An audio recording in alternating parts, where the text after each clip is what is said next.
এক বিবেকী স্বতঃস্ফূৰ্ততা অতিকৈ প্ৰয়োজনীয়, অতিকৈ সুন্দৰ। যদি আমি বুজি পাওঁ যে বিবেকী স্বতঃস্ফূৰ্ততা মানে কি হয়।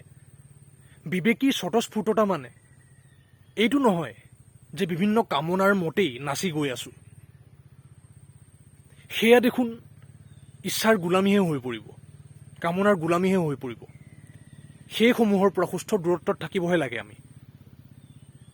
সকলো শাৰীৰিক, মনোবৈজ্ঞানিক, সাংসাৰিক খলা বোমাৰ পৰা এক সুস্থ দূৰত্বত থাকি ৰৈ যেতিয়া চালি জাৰি চাবলৈ আৰম্ভ কৰিম আমি জীৱনটোক, নিজক, তেতিয়া আমি বুজি পাম যে শৰীৰ আৰু মন আমাৰ প্ৰকৃত বুনিয়াদী স্বৰূপ নহয়। সেইবোৰ সদা পৰিৱৰ্তনশীল কিছুমান প্ৰতীকহে হয়, যিবোৰ একে অৱস্থাত নাথাকেই কেতিয়াও। সেইবোৰ নাথাকক একে অৱস্থাত, সেইবোৰ পৰিৱৰ্তিত হৈ থাকক।